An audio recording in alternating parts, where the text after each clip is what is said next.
Está começando mais um Bar Talks, o podcast que é a voz do bartender brasileiro.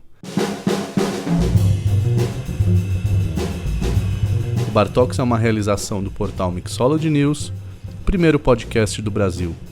É a história do bartender sendo contada pelo próprio bartender, sem filtro e sem censura. Eu sou Marco Della Roche e trago para vocês uma das figuras mais queridas de toda a coquetelaria deste país. O cara que revolucionou o mercado com um toque de mestre e fez um drink ruim demais da conta ficar bom.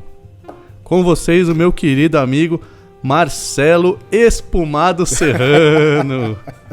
Tudo bem? Espumado, espumante. Seja muito bem-vindo. Você agora já tem sobrenome que é Espumado. É, né?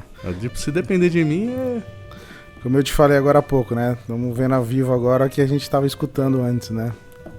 Obrigado pelo convite. Muito obrigado você pela presença aqui. Você acaba de entrar no arquivo confidencial. A gente investigou toda a sua vida, a sua família. Descobrimos coisas aqui que ninguém sabe sobre você. Talvez nem você. Vamos ver se a gente vai continuar amigo então aqui pra frente. O Marcelo Serrano, ele completa 20... Você sabia que você completa 20 anos de carreira? Vai pra 20 anos, né? Você sabia disso?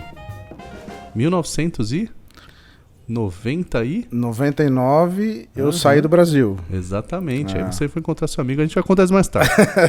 Completa 20 anos de carreira esse ano, que iniciou lá em Londres e foi repatriado ao Brasil por volta de 2005, se não me falha a memória. 2007. 2006, aí já começou me corrigindo. Puta, essa equipe de jornalismo investigativo, ela vai ter que... A gente vai ter que conversar. Que foi no East. E Correto. depois a gente teve passagens principalmente pelo Buda, pelo Minibar, pelo Brasserie e agora à frente do primeiro bar que é também sócio, Venuto. Você viu só? Certo? Que longa jornada? Que viu só? Além disso, ele é mixologista da Monin, marca francesa de xaropes, que você já está há 3 anos, né? Indo para 3 anos. Exatamente. Indo para 3 anos agora. Mas também é mais conhecido como El Espumado, Ginger Daddy ou The Foam King. Seja muito bem-vindo, meu amigo. Essas eu não conhecia ainda, não tinha escutado. A gente está inaugurando aqui para todo o rincão desse país. Bora. Gostaria de pedir um minuto da sua atenção para que a gente pudesse receber as bênçãos através da oração do bartender.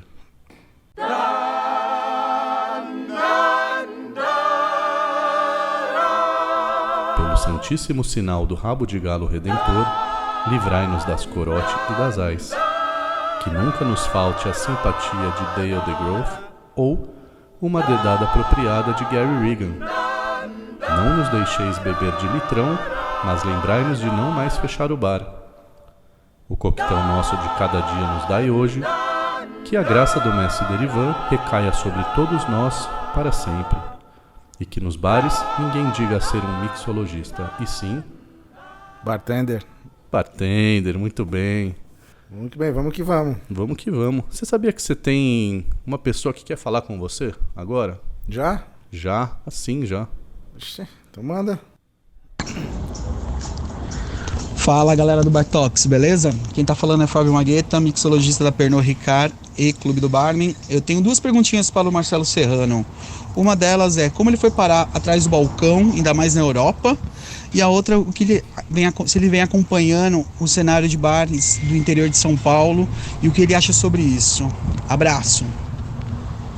Olha lá. Grande Magueta. Abração pro Magueta. Bom, resumindo a história, para não alongar muito, né?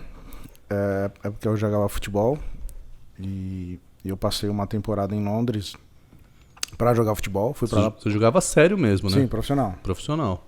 Comecei desde Que profissão? desde os 5 anos de idade, quando eu fui para Bragança Paulista. Que posição?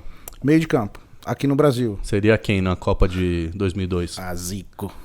Zico. Na Copa de 2002? É mesmo, sim? Na Copa de 2002... Armador, são finalizador? Né? São pessoas diferentes, mas sim. A posição era mais ou menos o Zico, a meio armador, assim, pra armar jogadas, né? Uhum. Mas quando eu fui pra Inglaterra pra jogar, eu mudei o posicionamento porque eu sou baixinho e naquela época eu era rápido, né? Foi pra Gandula. Hoje não sou mais.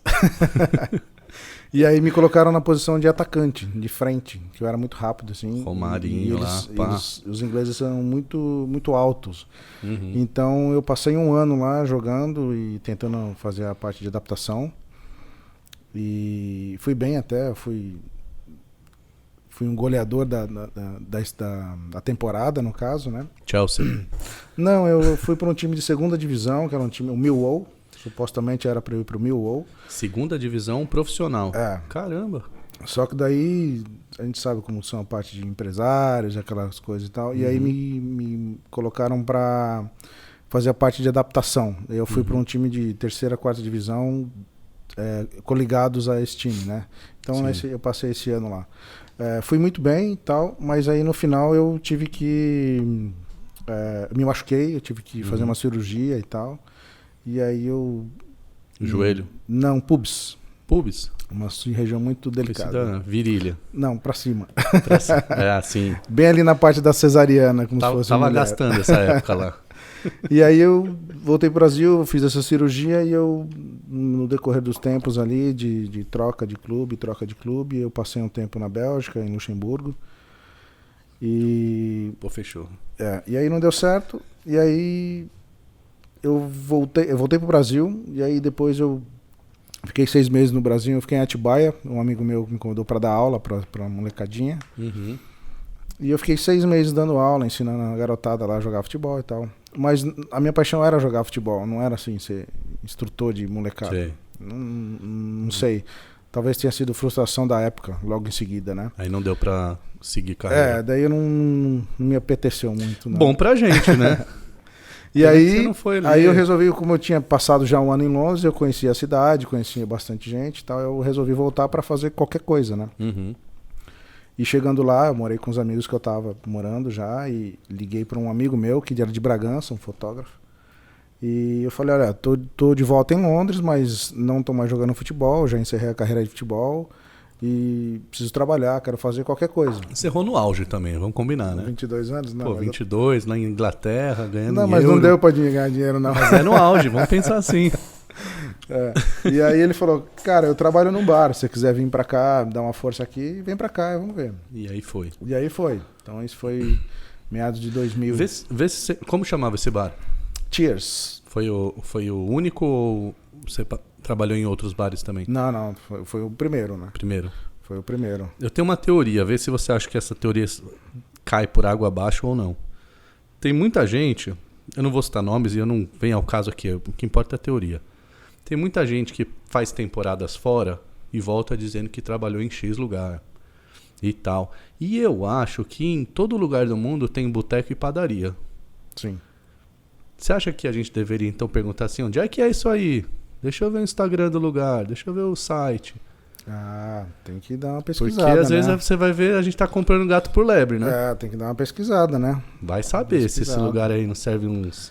É aquela questão de referências, né? Referências de localização, referência até de... Hoje em dia a gente vê tudo pelo Instagram, né? Então as pessoas... eu digo que eu tenho dois mestres aí, onde eu comecei tudo lá na Inglaterra. Então você olhar... Você puxar o Instagram das pessoas, vocês vê quem são as pessoas e como fazem, como trabalharam. Então, assim, hoje é muito fácil, né? Hoje as pessoas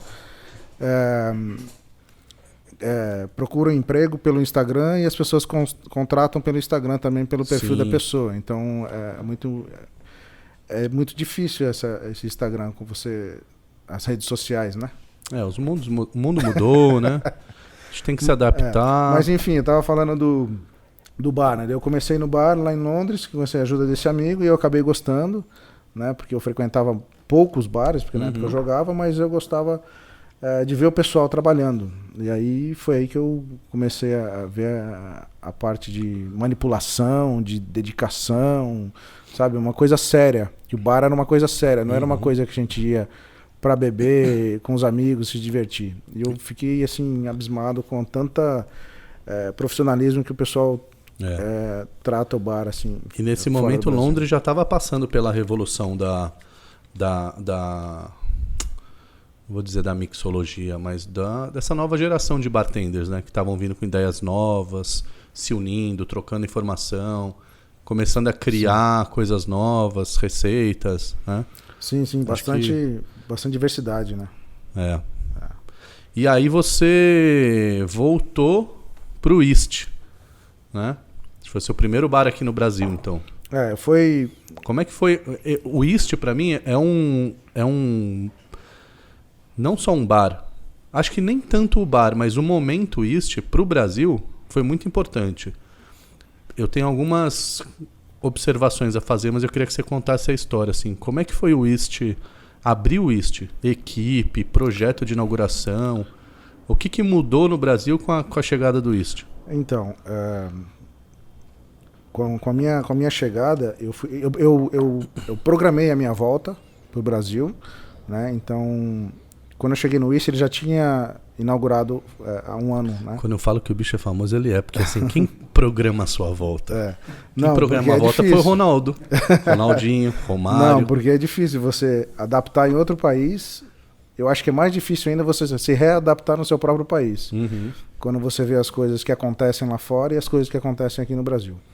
Mas, então, eu fiz amizades lá em Londres, que tinha um sul-africano, eu esqueci o nome dele agora, que ele tinha feito toda a implantação do East, né? E aí a gente conheceu pessoas em comum e tal. Aí eu cheguei até o dono do East, que é um americano inglês, o Michael. E aí a gente entrou em contato e eu falei que eu estava querendo voltar para o Brasil, como é que estava o mercado brasileiro e aquela coisa. Porque eu nunca tinha pensado em trabalhar em bar no Brasil, né? Eu não queria te cortar, né? Mas você sabe que minha memória sabe qual é o nome desse sul-africano. É o Warren Lee. Warren Lee, tá vendo? Exatamente. É que você pesquisou bastante. Aqui mesmo, pá. Warren Lee. Então, mas eu não conheci ele pessoalmente. Porque ele estava no Brasil fazendo a implantação e eu conheci amigos dele na Inglaterra. Uhum. E aí eu entrei em contato com o dono, porque ele tinha passado essa temporada e tinha ido embora. E aí, conversando com o Michael, a gente se conversou, eu falei, então eu vou voltar, porque o que eu queria voltar já com um trabalho engatilhado, né? Sim. Porque eu não queria ser mais um no Brasil, já saí sem trabalho, né? Uhum. E aí deu tudo certo, uma casa incrível, um projeto incrível, uma comida tailandesa diferente e tal. Então, para mim, a readaptação no Brasil foi um pouco difícil por todas as partes. Eu comecei morando de favor em casa porque eu sou de São Paulo, mas meus pais moram em Bragança. Então, de Bragança eu parti. Então, eu voltei morando de favor em casa de amigos, próximo do East. E comecei a trabalhar. Eram coisas diferentes, ideias diferentes, salários diferentes, sim, né? Sim. Então, a readaptação foi muito, mas já estava programado para isso. Então, eu pus uma meta na cabeça e segui em frente para passar... E aí foi que eu fui conhecendo pessoas como você e outros que É verdade. me Nessa época eu morava no Rio de Janeiro. Você era da Pernod Ricard? Não era Pernod, era Interfood, mas eu era mixologista da Absolute. Isso, exatamente. Na época aí o Vasconcelos era em São Paulo. Exatamente. Então eu vinha pouco pra São Paulo, né? Porque era a área do Vasconcelos e o bicho era bravo, né? Enfim, saudades Vasco. E os caras mais inteligentes que eu vi no Brasil. Eu sempre falo que ele é uma das 3 melhores mãos de bar que eu já vi. E é chato. Era, né? Mas mas tá aí na nossa... Quem conheceu, conheceu a figura. Extremamente teórico, extremamente, como posso falar, rígido. Uhum. Mas... E então o East, para mim, são 3 pontos que eu consigo raciocinar dessa chegada do East. O primeiro talvez a primeira consultoria internacional, que foi a chegada de um sul-africano que estava trazendo uma cultura de Londres, implementando um negócio aqui, fazendo um barulho em um bar por causa disso. Segundo, talvez a primeira equipe forte de bar, porque juntou você, James, Rodrigo. E? Rodrigo. Que Rodrigo? Rodrigo é um bartender que estava na casa também, eu não sei por onde ele anda agora, mas eram essas 3 pessoas. E tinha mais uma pessoa que eu não lembro o nome. Na minha cabeça sempre teve o Henrique Medeiros por um tempo. Não. Era Buda Bar, então. Henrique Medeiros que me levou pro Buda Bar depois. Tá.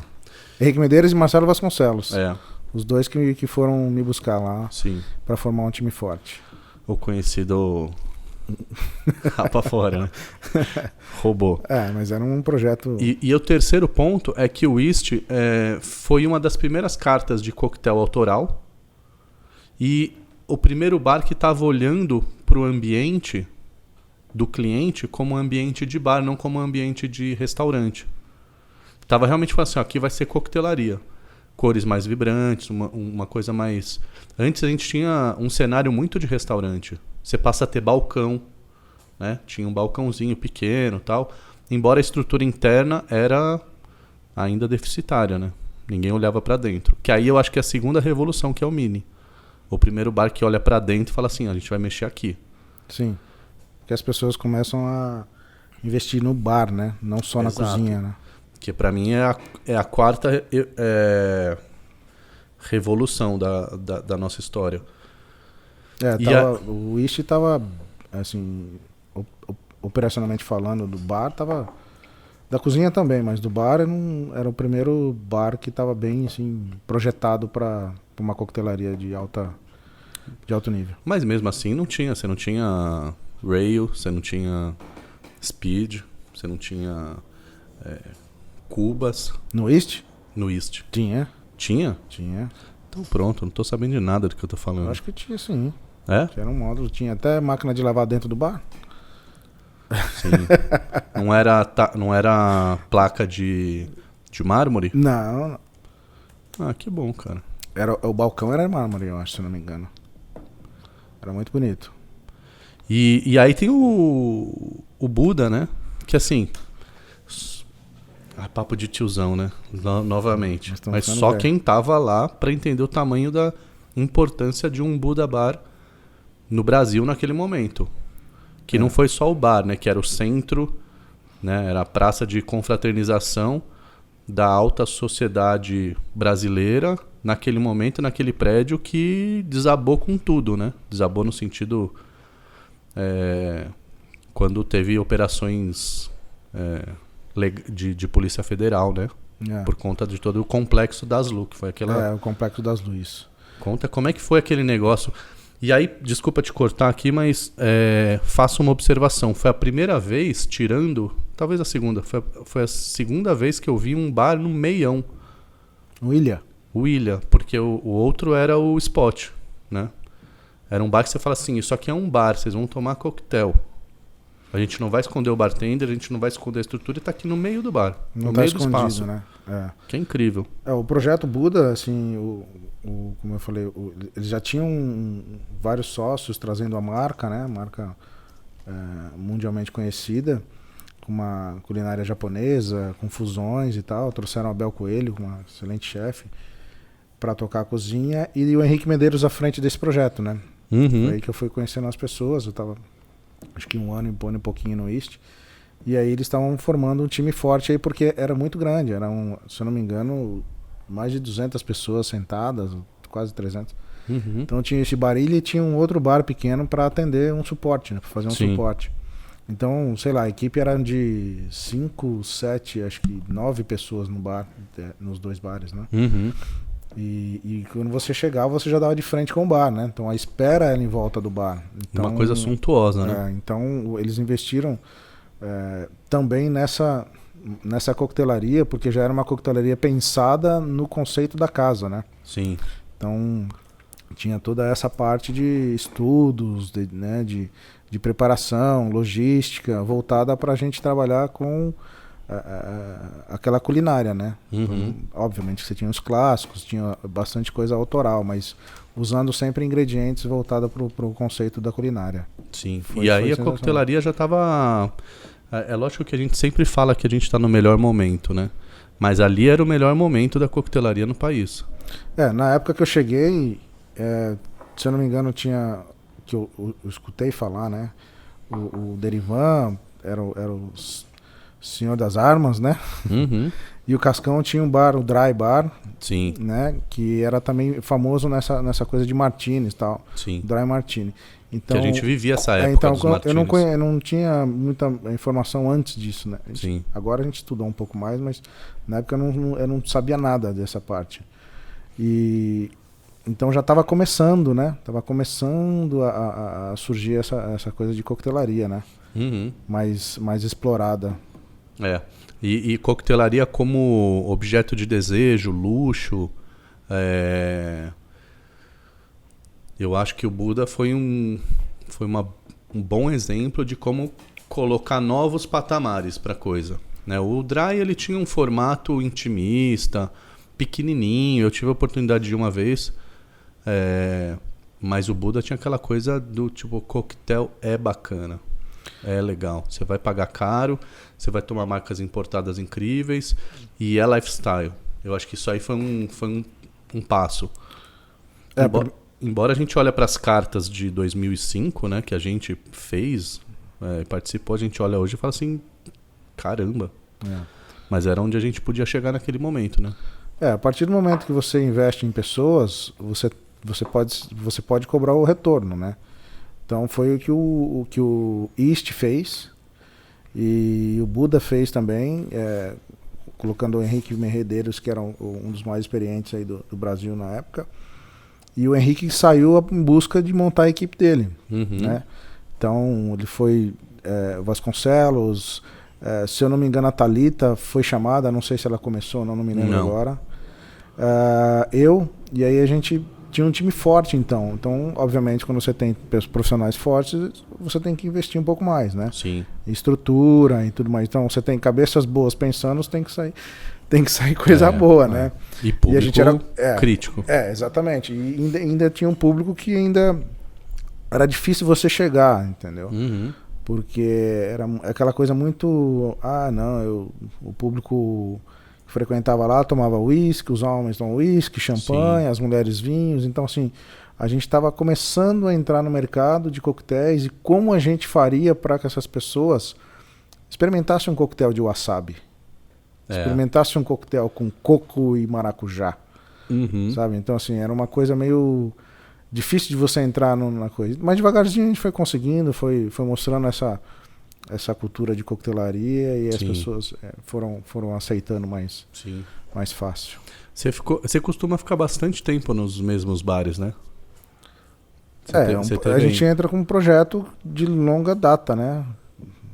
Então, a gente tenta... Quando eu vou fechar hoje eu sou sócio, mas na época que eu era bartender e chefe de bar, eu apresento um projeto antes para ver se eles conseguem viabilizar esse projeto dentro do meu salário, e às vezes o dinheiro que é falado sobre dinheiro é para investir em estrutura para que eu possa desenvolver um trabalho, né? Então, a partir desse momento que os caras, a gente vai fazer um projeto legal, bacana, então a gente acredita nesse projeto, entra de cabeça e tenta fazer que isso saia do papel, né? Então nesse conceito que eu trabalho.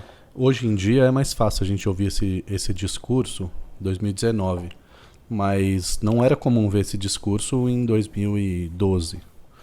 A gente tinha uma média...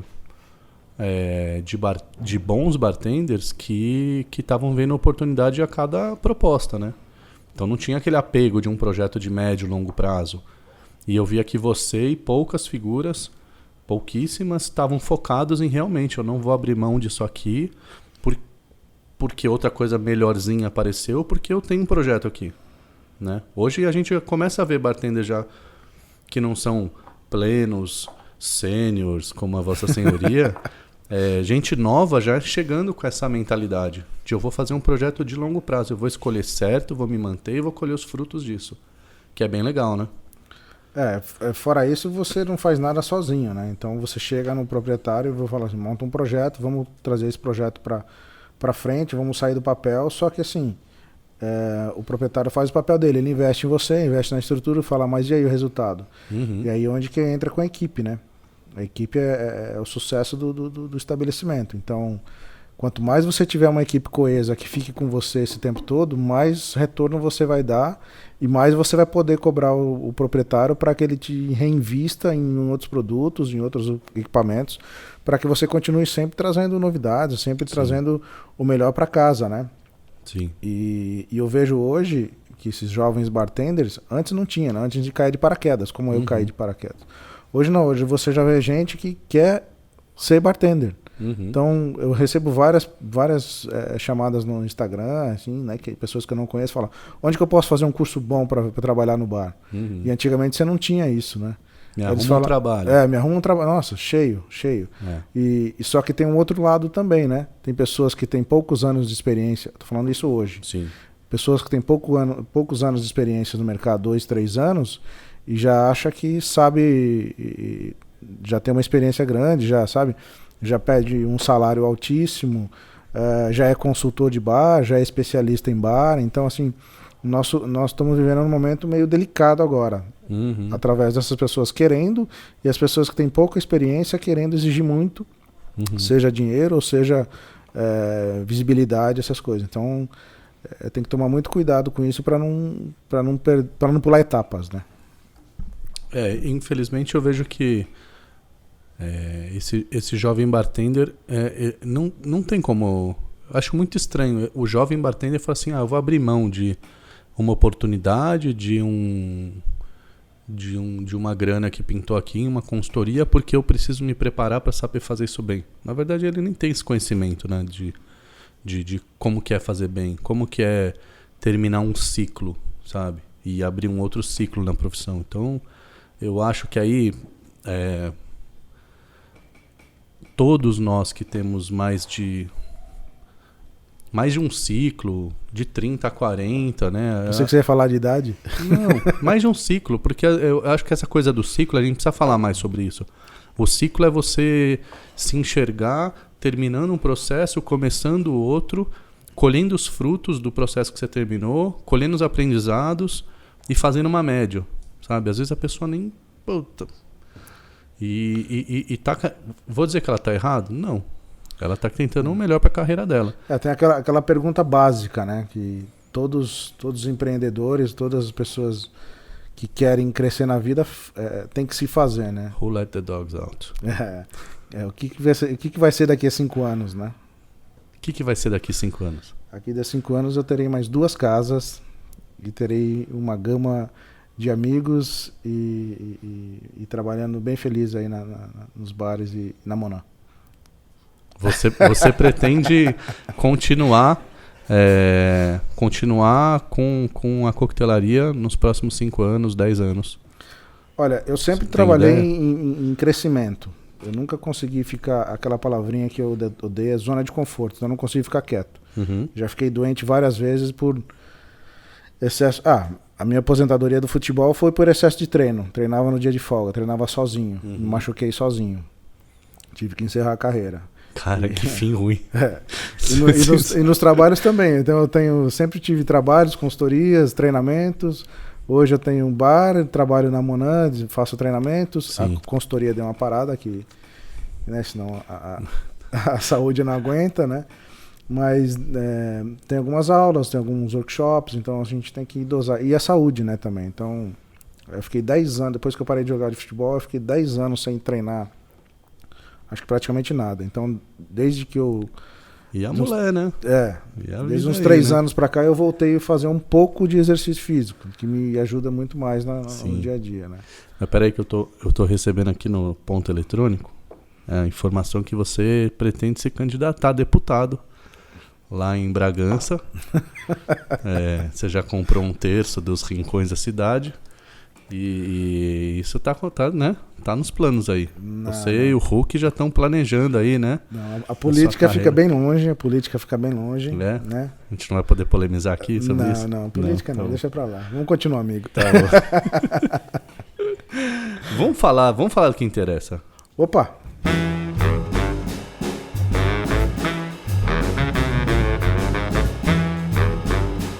Moscow Mule.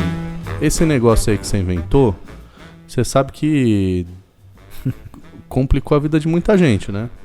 Ou não, né? Porque o importador teve que começar a trazer canequinha.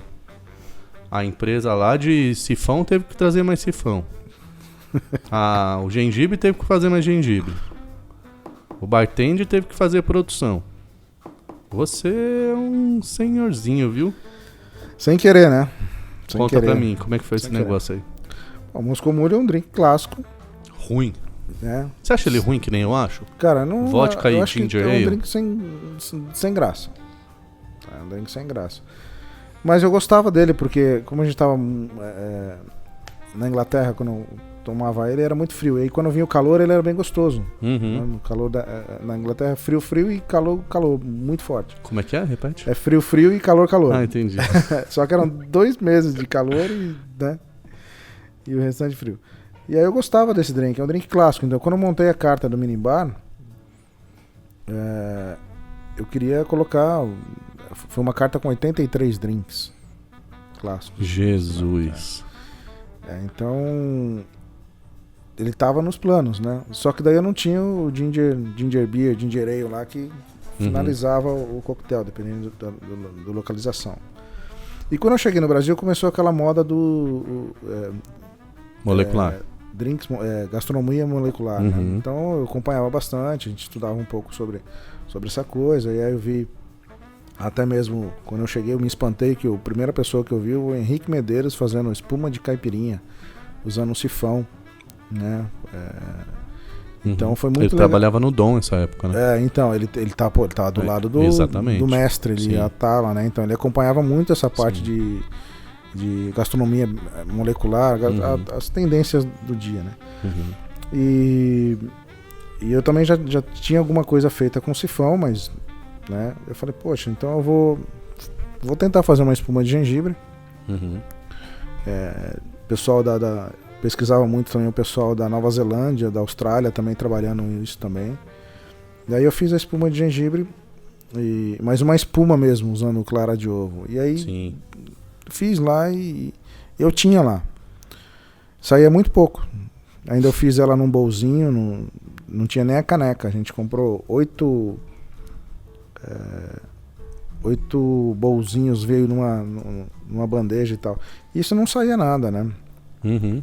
E aí, para diversificar, pra você a ideia que legal, eu colocava pires coloridos embaixo do bowl de cobre para servir. Então ele ia servir num pires de café colorido antigo. Sim.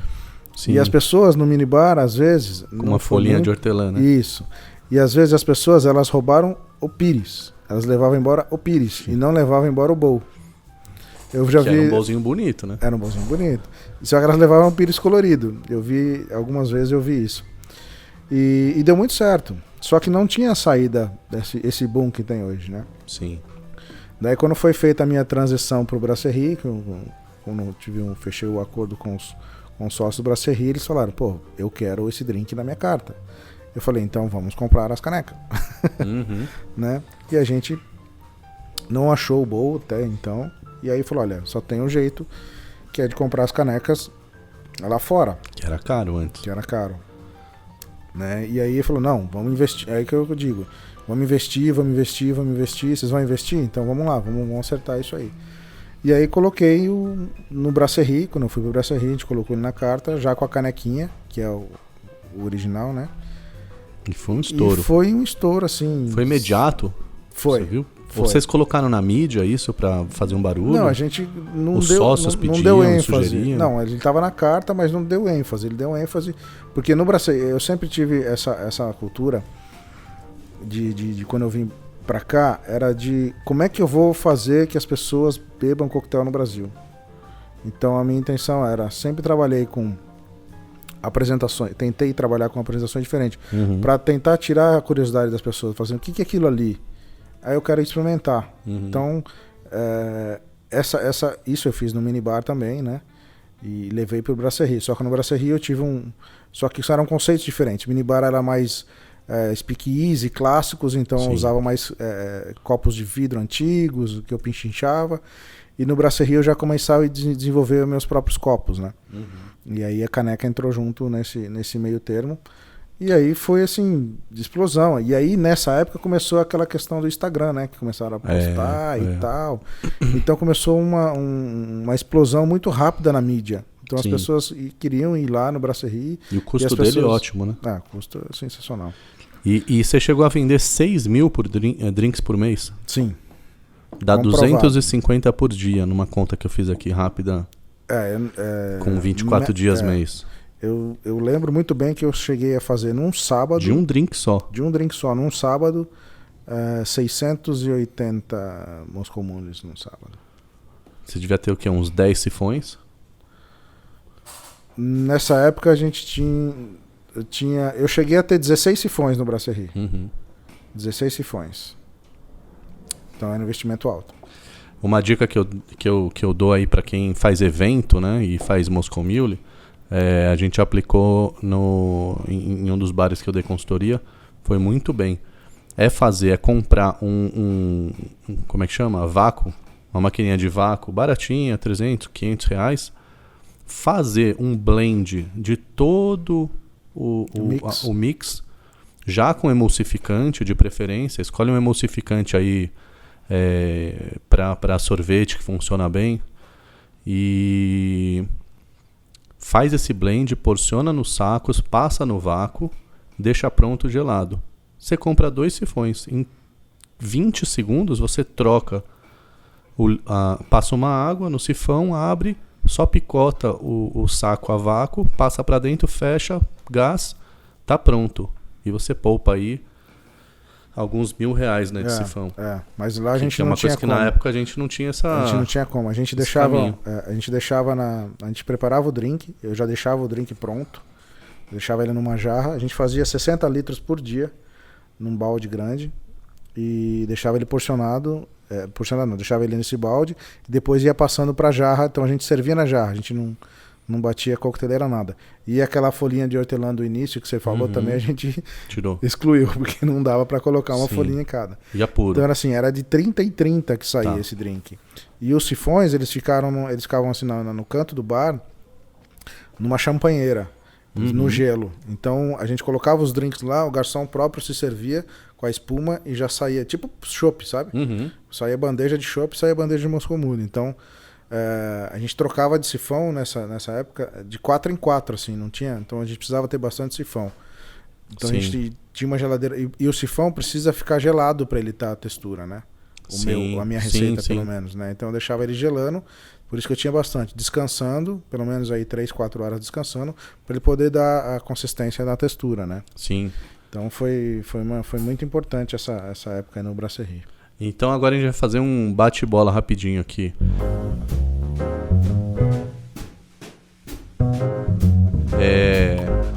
Bate-bola eu gosto, hein? Você não pode mais, você fraturou a virilha, gastou a virilha. Presta atenção aí, pessoal. Uau. Por Marcelo Serrano, hein? Vai me colocar pode ou não pode? Espuma de gengibre com raspa de limão em cima. Pode. Vamos lá, pode sacanagem, né? Na sua receita. Na minha receita? Assim, se você tivesse falado assim, ó, essa aqui é a original. Pá. Pode, tá bom. Não vai me deixar com calça curta aqui. Não, você fala se pode ou não pode dentro da sua receita. Senão depois as pessoas vão me crucificar, velho. Mas você tá aqui pra isso. Eu tô aqui toda semana sendo crucificado. Então manda bala. Meia lua de laranja na borda do copo. De qual copo? Da caneca. Não. Não pode. Não. Tá vendo? Rodela de limão. Rodela de limão na borda da caneca. Não. Topo, guarniçãozinha assim, 5, 6 folhas num cabinho de hortelã, enfeitando. Pode ser. Se conseguir fazer todos assim.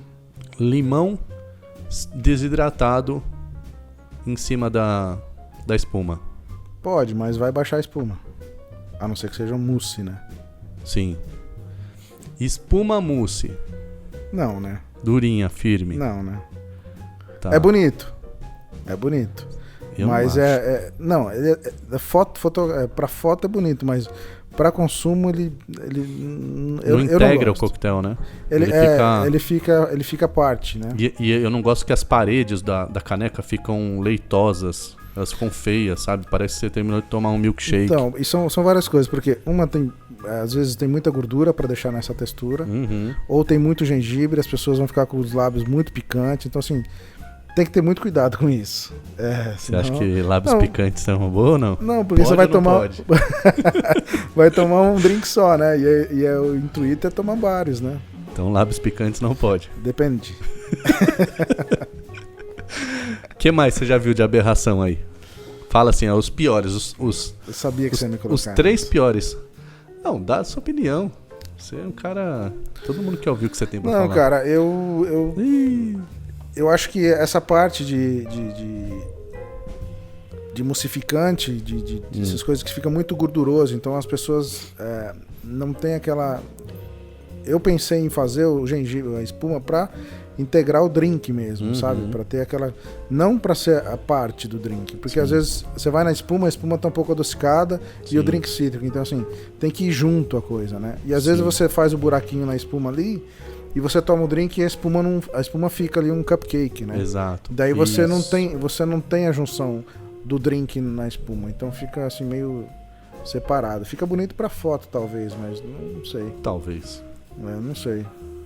Mas é a minha opinião nisso aí, né? É lógico. Cada um faz. Cada um já como sabe achar em que melhor, Instagram né? reclamar.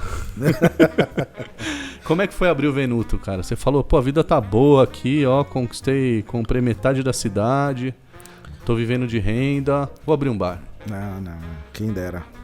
Venuto foi, como eu disse, eu sempre gosto de crescer na vida, profissionalmente, pessoalmente, então há 3 anos eu afastei um pouco do balcão de ser bartender, mas eu tava de ter um bar fixo, né?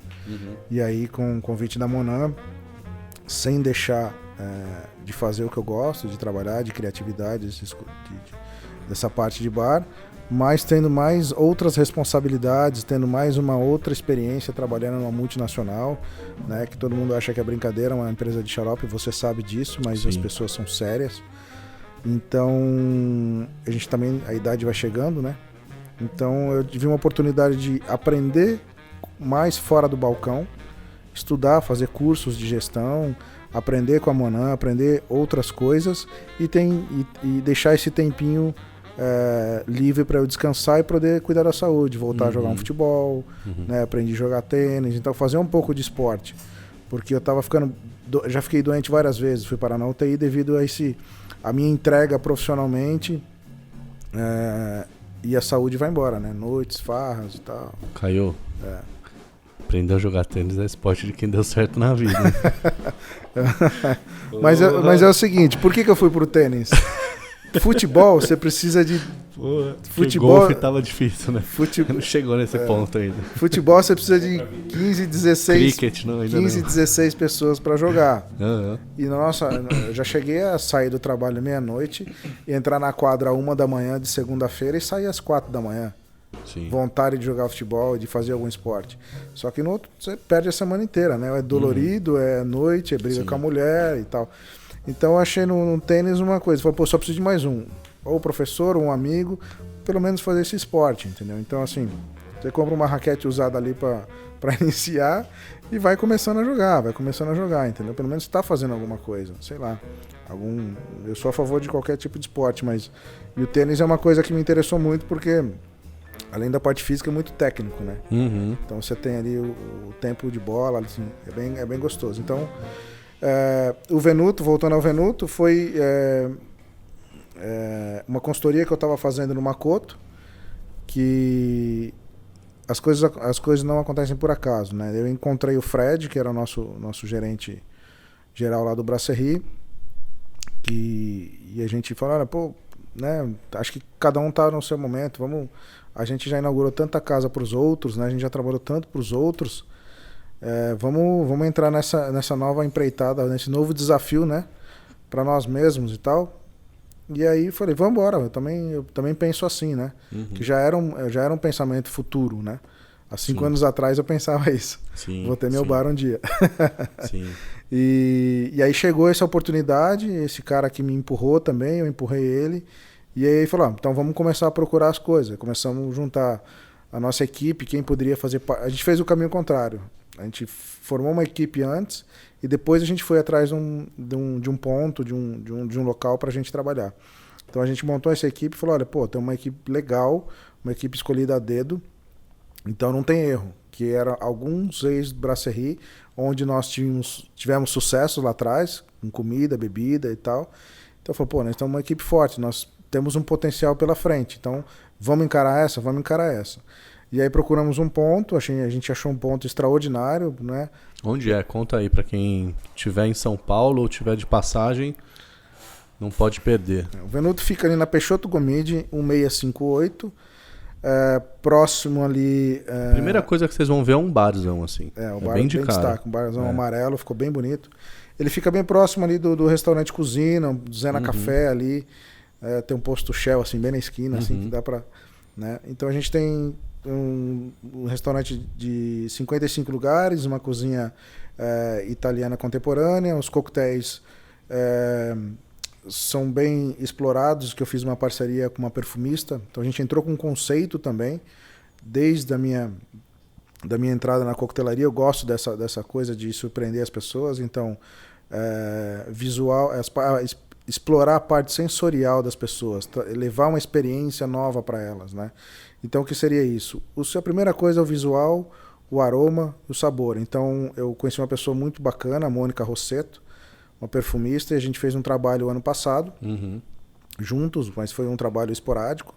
Ela ia fazer um workshop, me convidou para fazer parte desse workshop, fazendo um outro desafio, cheirar os drinks e depois reproduzir esses drinks, os perfumes, depois reproduzir esses perfumes em drinks. E aí a gente teve um sucesso muito grande nesse evento, que eu tentei levar ela nessa consultoria do Makoto, mas era um conceito diferente, era um conceito japonês, tal, não dava muito certo. E quando eu fui, meu bar, quando fixamos essa ideia, eu vou ser sócio, vai ser o meu bar, eu falei, não, agora você tem que vir comigo porque nós temos um conceito para implantar. Ela topou na hora esse conceito, e aí a gente trouxe esses perfumes de novo para dentro do copo, né? Então nós temos esse conceito com taças diferentes, com aromas diferentes, né? Com sabores diferentes. Então a gente segue muito essa parte sensorial, essa experiência sensorial. Pergunta... Tanto do bar, só finalizar, tanto no bar quanto na comida, né? Porque tem que ter essa junção. Só o bar não sobrevive, experiência própria. Né? Então a gente quer juntar todos da equipe, bar, salão, para ter sucesso. Pergunta indiscreta, não vale amarelar. Opa. Qual que é o teu drink preferido dessa carta hoje? Chama Hugo. Hugo? Como que é? Hugo é uma inspiração no perfume Hugo Boss. Então ele tem... Sabia que eu nunca tive um perfume na minha vida, cara? Hugo Boss eu tive um, nem lembro o cheiro, mas é bom. Não faço a mínima ideia. É base de rum envelhecido, com rum envelhecido, pera, e tem um toque aquele aroma de patchouli, que tem esse ingrediente no perfume, mas esse é comestível. E aí ele vem num gelão grande, assim, e um copinho com uma gravata borboleta. Mas temos o Venuto Coquetel também, que é uma outra versão que a gente está apostando bastante, que ele vem numa leiteirinha de cobre. Sim, que você inventando moda de novo ainda. Vai os caras comprar mais coisa pro bar. Essa é a ideia. Eu tinha que refazer uma outra visão do Moscow Mule, né? Eu fui até pressionado para isso. Falava, você tem que se reinventar, né? Um dos diretores da minha gestão, do meu curso, até o sócio Fred, falou, vamos se reinventar esse Moscow Mule porque é a sua assinatura agora. Então... trouxe a leiteira de cobre agora, então, além do Moscow Mule de Serrano, a galera vai ter que tomar o leitinho do Serrano aí pra provar. Cara, é isso.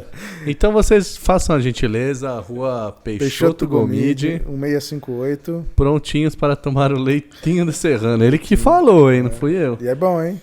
Mais gostoso que o Moscow Mule. E finaliza com a mesma espuma, tá? A mesma espuma do Moscow Mule vai no Venuto Coquetel. Boa. E também, não deixem de tomar, e pode comprar também, um limoncello que eles fazem lá, que é bem legal. Sabe quem quer falar com você agora? Opa, outra. Fala galera, tudo bem? Aqui é o Tomate de Manaus. Sou responsável pela Pizzaria Marinara, pelo Sushi Ponta Negra, né? Gostaria de agradecer a participação. Muito obrigado pelo convite aí, Marco. Forte abraço. E minha pergunta pro Marcelo aí, né?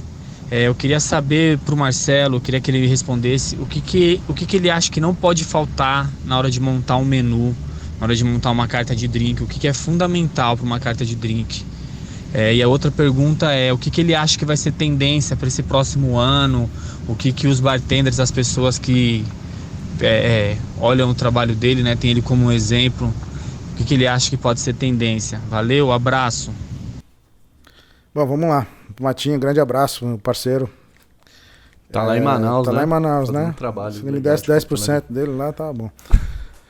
Mas enfim, uma carta de coquetéis que eu acho, ela tem que ter bastante equilíbrio, tem que respeitar esse conceito da casa, eu acho que ela tem que ligar, ela tem que ter uma ligação forte com a casa, ela não pode ser a casa um jeito e o coquetéis de outro, elas têm que coligar.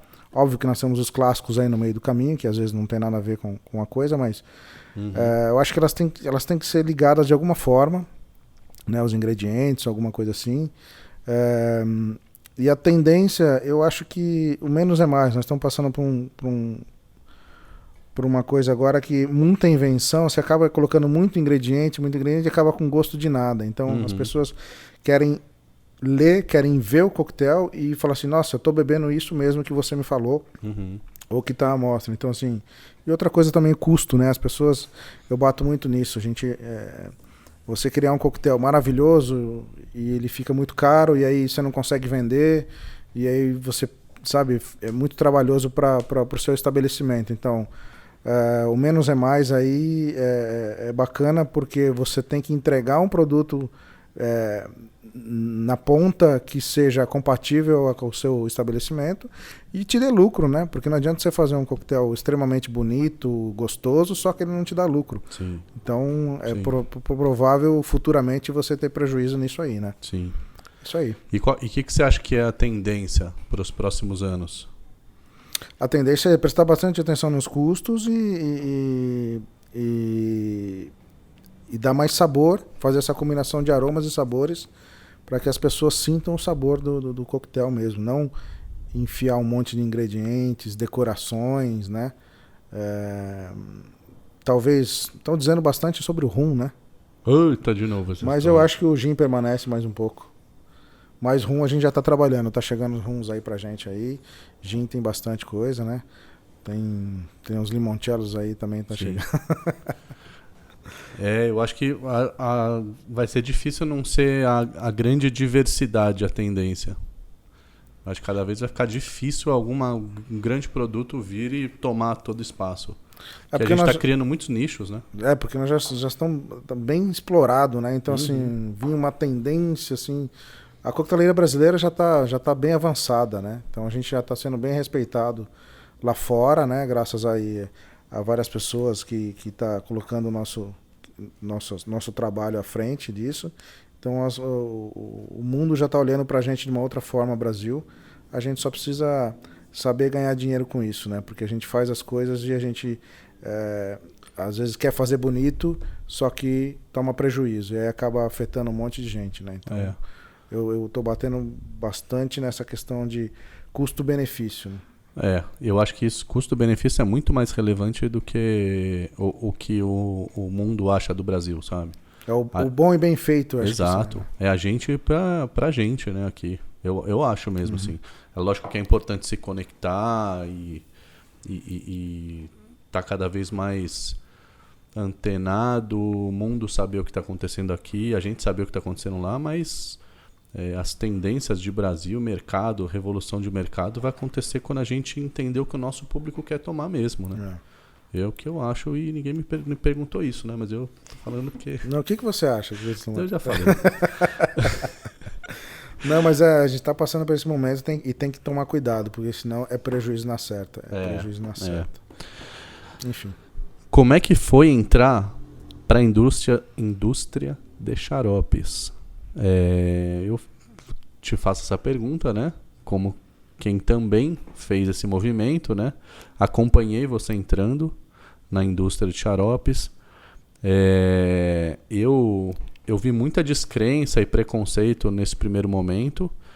E olhando agora para o que foi feito nesses 3 anos, eu vejo muitas melhorias, muita troca de informação. A gente pôde colocar luz sobre um mercado que não estava sendo falado, né? Como que foi essa experiência para você? Bom, eu sempre criei xaropes também, desde quando eu aprendi a criar. Criar xaropes diferentes. Eu trabalhei muito com xarope quando eu comecei a carreira lá em Londres. As pessoas trabalhavam bastante com xaropes industrializados. E aqui no Brasil a gente tem a gente entrou nessa coisa da coquetelaria de criação, né? O brasileiro quer criar. E aí caiu nessa questão de, até até por ter, nós começamos grandes campeonatos de coquetelaria, então a gente precisava se reinventar, Sim. a gente precisava mostrar, a gente precisava ganhar. Então acho que foi a partir disso que deu um alavanco nessa parte de criação de receitas, criação de xaropes totalmente inusitados do nosso Brasilzão afora aí, nos sabores, então acho que foi a partir disso. Virou uma assinatura, né? Nem sabia se precisava de fato daquilo, mas tinha que ter uma assinatura. Tinha que ter uma criação. Para entrar na Monan, foi nessa indústria da indústria de xaropes, foi o projeto. Então, a partir do momento que você me apresenta um projeto, que eu vou crescer nesse projeto, vou estudar com quem que eu estou trabalhando, o que eu estou trabalhando, as pessoas que eu estou trabalhando, são pessoas sérias, são pessoas que têm um projeto, que têm um conceito, que mira daqui a 5 anos, entendeu? Como pode Sim. ser, então assim... e como eu já estava assim, já um bom tempo atrás do balcão, então eu já tinha aquela mesma coisa, criar cardápio, vender, eu fiquei um pouco na zona de conforto, e aí é onde eu não gosto de ficar. E apareceu esse convite da Monan e eu,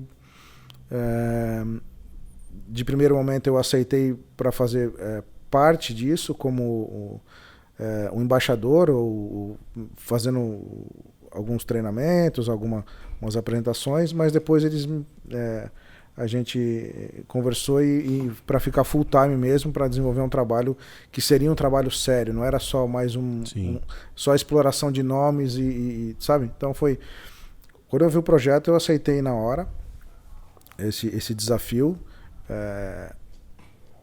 porque tem um propósito, tem pessoas sérias trabalhando, até mesmo quando eu assinei um contrato com a 51 também, para desenvolver novos projetos, né? Uma outra empresa que está querendo não colocar a marca dela no topo, mas trazendo novos projetos para acompanhar isso, e as pessoas me criticaram muito. Algumas pessoas me criticaram. Pô, mas Marcelo Serrano vai trabalhar em empresa de xarope? Você acha que você também ouviu alguma coisa sobre isso? Porra, Marcelo Serrano trabalhando com cachaça 51. Então assim, você tem umas pessoas desempregadas falando isso. Né? E você trabalhando em 2 empresas multinacionais. Então é difícil. Mas é o projeto que atrai. Não é a marca, não é o produto. É o projeto que atrai. Se você acredita no projeto e você tem pessoas profissionais, pessoas dedicadas por trás disso, trabalho para mim é trabalho. Eu abandonei o futebol para trabalhar no bar. Se for um projeto bacana que eu consiga desenvolver, eu vou pensar muito bem sobre esse projeto. Trabalho é trabalho, né? A gente sabe que nós temos família, nós temos pessoas em volta e outra.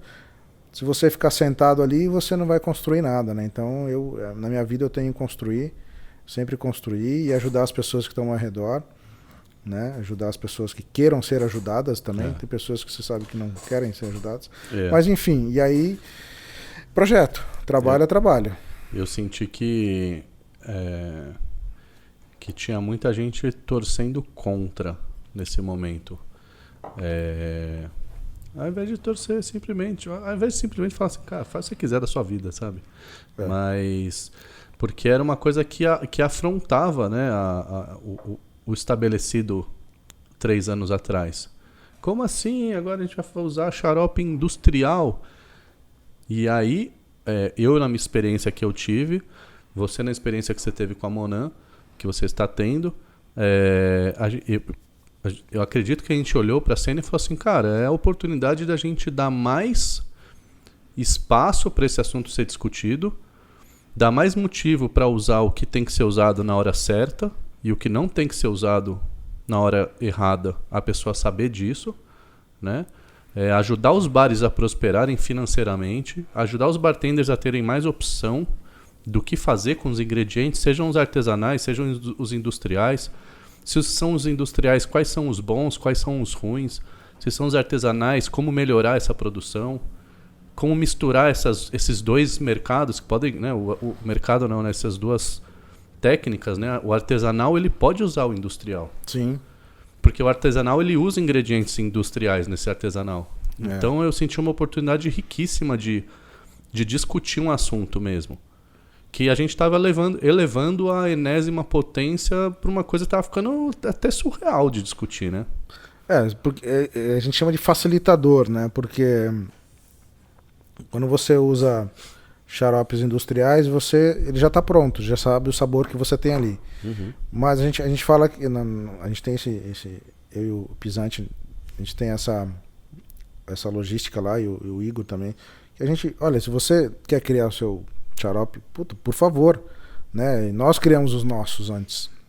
A gente não quer empurrar xarope para ninguém. A gente quer ser um facilitador, né? Então tem alguns sabores, por exemplo, que custam caro, algumas frutas que custam caro, você não tem que armazenar. Se você não usa tantos dias, você perde. Então o custo-benefício entra nisso também, né? Sim. Então você pode economizar nisso e ter um pensamento, um tempo hábil para você estudar outras criações. Então, assim, é um facilitador. Mas se a pessoa quer criar xaropes e ela vai ter a condição de padronizar isso para entregar o sabor final e o custo para o seu proprietário, perfeito, vai à frente, a gente é super a favor.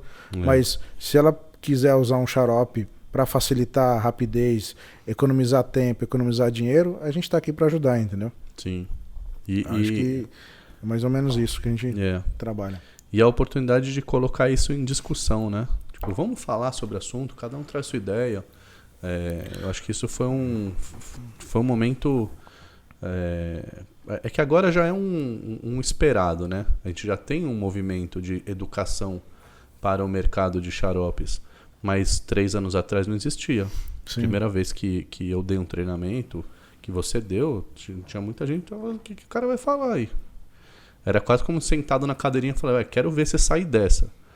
E era o maior desafio, porque quando você mostrava para essa pessoa que, cara, vamos pensar em outras variáveis, vamos pensar em como otimizar o seu negócio, melhorar o seu produto, baixar suas margens, te dar mais 1 hora de descanso na sua vida.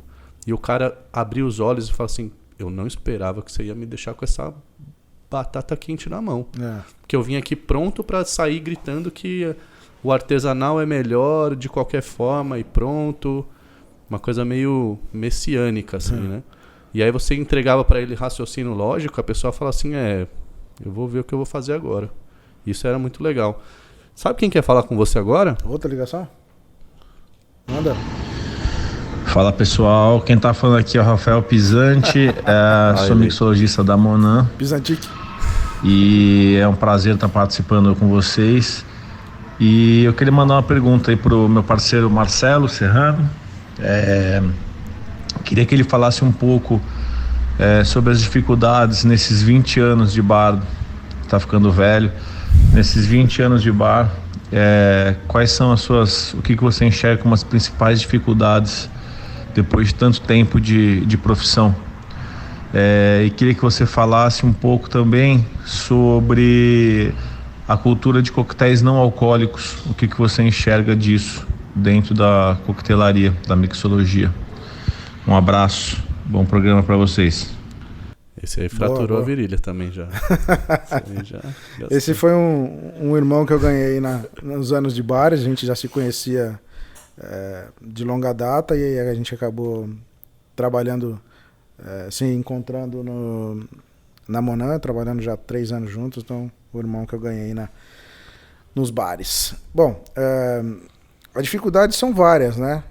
A primeira é você ter as pessoas do seu lado para investir num projeto de bar, para investir naquilo que você fala, não, investe aqui que eu vou te dar um retorno, né? Seja equipamento, seja copos, taças, seja produtos, então assim, e as pessoas às vezes elas gastam 3 milhões na cozinha e não gastam 50 mil num bar, né?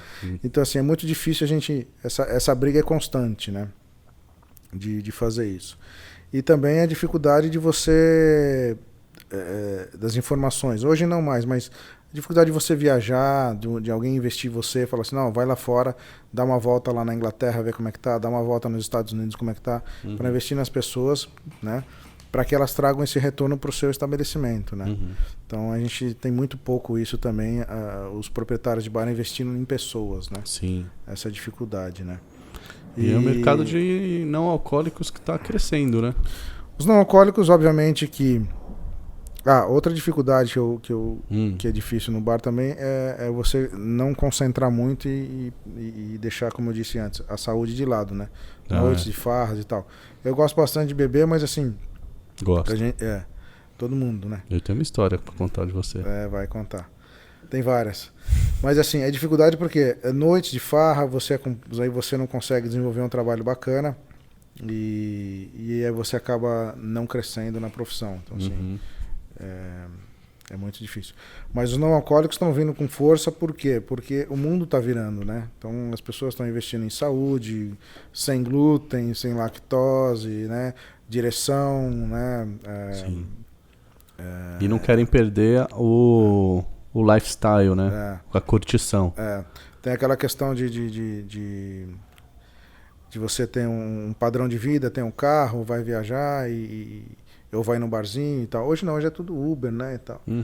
Então, e outra, a gente pode criar esses sabores com os coquetéis não alcoólicos e apresentá-los em copos diferentes também. Sim. Porque antigamente, eu mesmo já fiz isso. A gente tinha preguiça de fazer não alcoólico.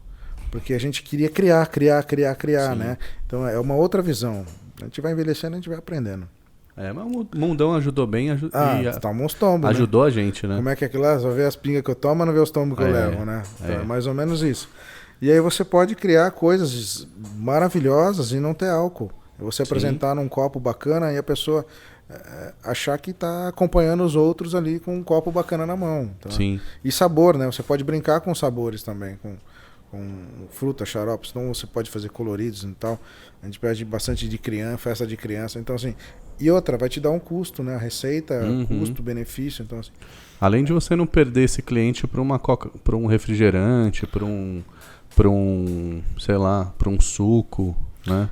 Você vai ter, o cara não quer tomar um suco, não quer tomar água, porque normalmente as pessoas vão almoçar e falam ali, me vê uma água e um gelo e limão espremido. Então ela quer uma limonada, né? Praticamente. Ela faz a limonada dela no copo ali, né?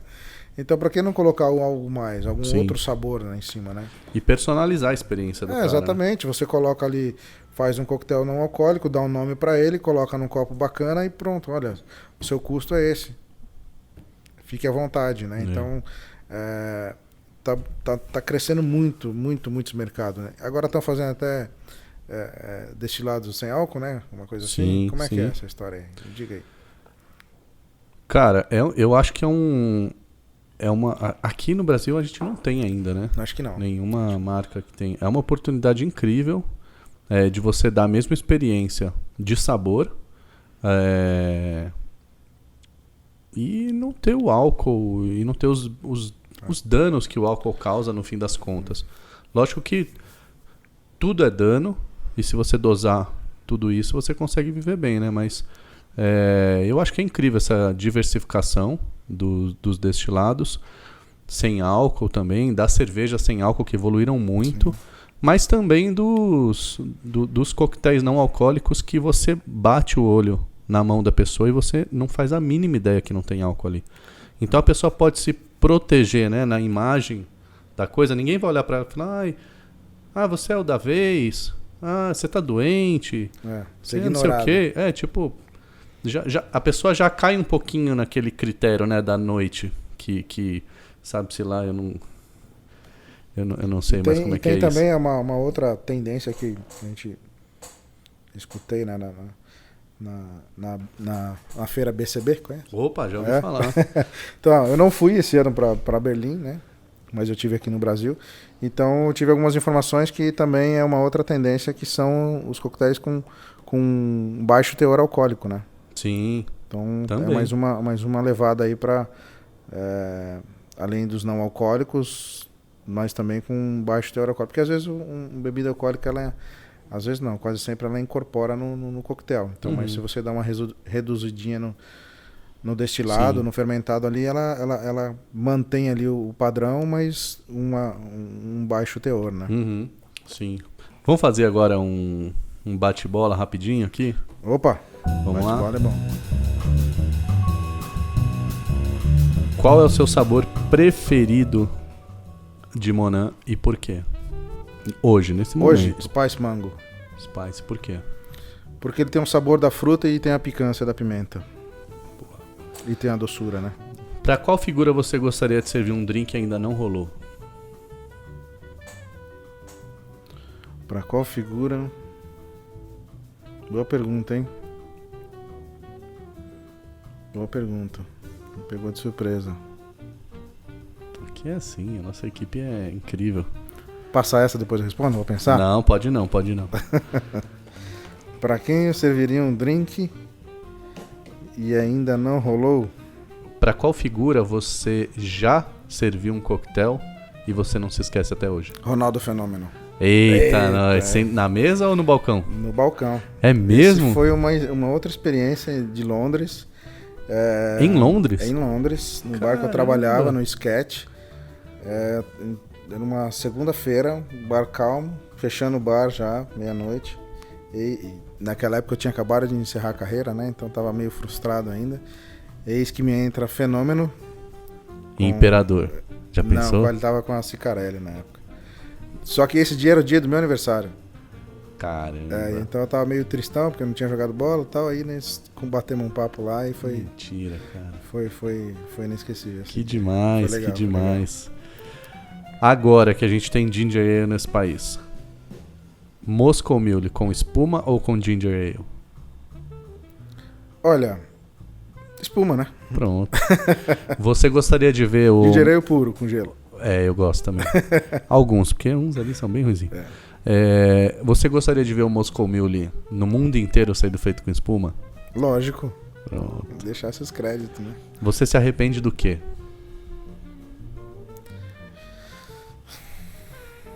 Eu me arrependo de tomar uns goles durante a profissão, trabalhando.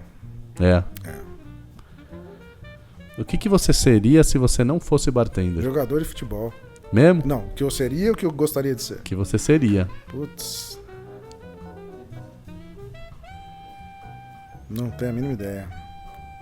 Não tenho. Nunca pensei em ser barman, porque minha foco era futebol. Talvez teria acompanhado meu pai no trabalho dele, sendo lojista, alguma coisa Lojista? assim. Talvez eu teria acompanhado ele quando eu encerrei a carreira. Certo. Você já falou quais foram seus mentores de bar, né? Já? Já falou, né? Não. Você só não falou os nomes, você falou que tiveram 2 aí. São Simon Robinson, hoje em Dubai, e Andrés Tsanos, hoje em Ibiza. É verdade, você falou. Como você era na escola? Médio. Você era o CDF, você era o amigão, o tímido, Eu era o tímido. o zoeira? Não, eu era o tímido amigão que jogava futebol de tênis no intervalo. Com bolinha de tênis. Agora você tem a oportunidade de contar uma história que ninguém nunca sabe sobre nós dois. Será que Queimar o nosso filme em rede nacional. Queimar nosso filme? Queimar nosso filme é a nossa melhor arte, né? Não, a imagem que me vem na cabeça, uma história com você, é uma história muito boa, cara.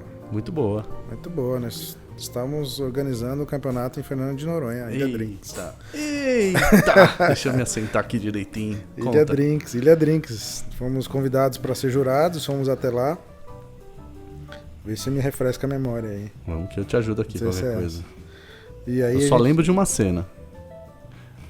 Acho que é isso, mas vamos ver. Bom, eu tô pensando na coisa boa, você vai...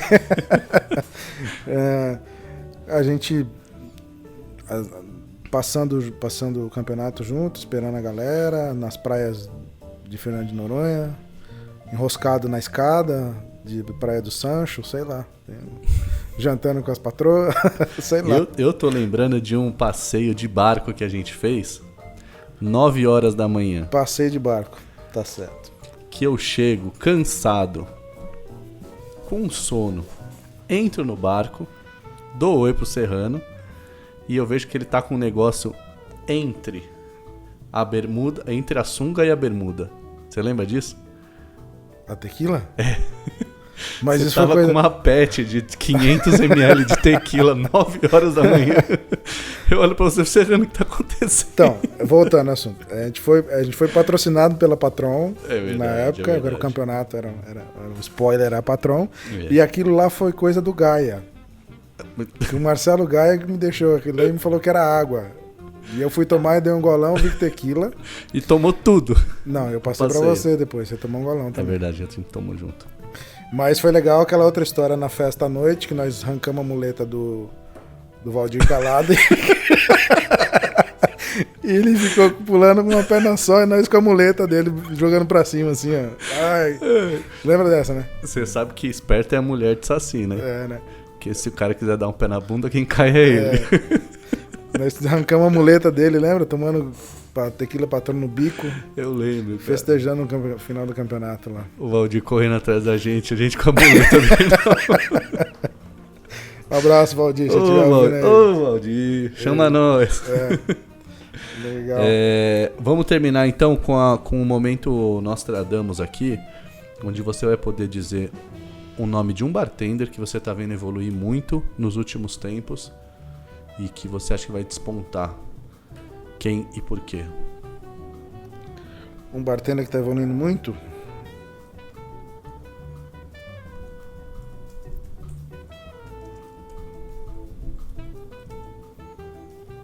Pode ser a bartender? Pode ser, lógico que sim. A Paulinha do Tangará. Ana Paula? Ana Paula. Eu gostei da apresentação. Lá de dela. Curitiba? Não, aqui do Palácio Tangará. Mas ela era de Curitiba. Ela Era veio, de Curitiba? Ela veio, esse, acho que, tenho quase certeza que sim. Uric. Ana Paula Uric.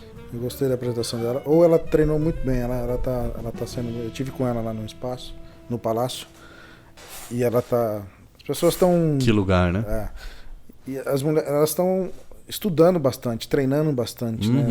Se dedicando bastante, né? Eu gostei. Mas tem bastante gente aí, né, cara? Não, mas é só um. Tem bastante gente aí. Você ia falar dois, né?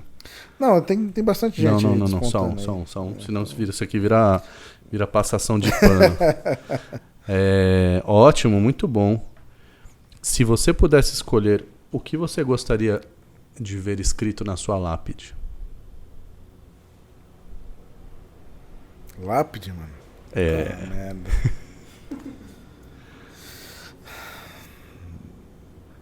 Sei lá. Aqui jaz o Moscou Mule com espuma, sei lá. Era uma pergunta. Boa, gostei. Muito obrigado pela sua presença. Valeu. Gostaria de te agradecer aí pela... Me deixou de calça curta algumas vezes, mas tudo bem. Não, foi muito bom. Eu gostaria de te agradecer novamente pela sua presença. Você é uma figura que eu amo de paixão. Você é uma das boas amizades que eu tenho nessa profissão. Queria te agradecer por isso e por ter feito essa grande contribuição para a nossa coquetelaria até hoje, né? Porque leitinho de serrano tá a caminho. Você precisa provar, hein? Eu agradeço o seu convite aí. Acho que a gente, desde que se conheceu, nunca separamos por divergências de opiniões e de empresas. Né? Sempre que a gente estava na concorrente, a gente se encontrava e fazia festa. Sim. Então acho que é isso, é mais absorver das pessoas do que ficar criticando elas no que faz, onde está, onde trabalha, por quê, né? Acho que é mais aprendizado do que críticas. Eu fiz uma passagem aqui rapidamente com você, falando que eu vi muita gente torcendo contra, né? E esse momento, quando eu percebi as pessoas torcendo contra, né? Foi uma hora que eu aprendi muito, cara, sobre como eu também torcia contra para as coisas. E eu não tô falando dos outros, de você, eu tô falando de mim mesmo, assim. Eu percebi como realmente, cara, como é mais legal torcer a favor do outro, seja lá o caminho que o cara escolheu. Então, eu queria dizer que com você eu sempre senti uma pessoa torcendo a favor, não só de mim, mas torcendo a favor de todo mundo. Mesmo quando você tem uma pessoa que você fala assim, cara, eu não me dou bem com ela, mas vai pro seu caminho, sabe? Então, queria te agradecer aí por essa presença, essa contribuição no Bar Talks. Valeu. O podcast que é a voz do bartender brasileiro. Ficamos por aqui e nos vemos semana que vem. Valeu, um abraço a todos aí, galera. Valeu, Marcão. Valeu. Um abraço.